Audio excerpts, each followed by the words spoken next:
মেসির বাচ্চা এদিকে আয় নিয়ে যা। কি হইছে দাও কি লিগা জুন মাসের 11 তারিখতে তুই আমার আর বাপ রাইস না, তুই আলাদা থাকবি। রে আব্বা ডাকতাম না কি লিগা কি হইছে আপনার আবার করি ব্রাজিল তুই কর আর্জেন্টিনা, আমি চাই না বাপ পুতের মধ্যে কোনো গন্ডগোল হোক। কখনেন আমার একটা কথা আছে, তোমার আবার কি হয়েছে? দেখা যাইতেছে আপনারা বাপ পুতে আলাদা হয়ে যাইতেছেন গা। পুতে করে আর্জেন্টিনা, বাপে করে ব্রাজিল। আমি তো আর এই দল করি না, তুমি আবার কোন দল করো? আমি করি জার্মানি। আজকের হইতে তাহলে তুমি আমার লগে হইও না। বাবা আয়। হ্যাঁ কোন দেশের না কোন দেশের খেলা?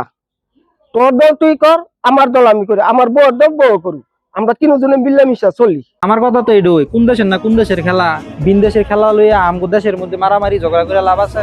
আমরা সবাই মিলামিশা থাই, খেলা তো আর আমগো না, দল সাপোর্ট করি বেশ ভালো কথা। এটা লইয়া তো আর ঝগড়াঝাটির কোনো কিছু নাই, সবাই মিলামিশা থাকাটা হয়েছে সবচেয়ে বড় কথা।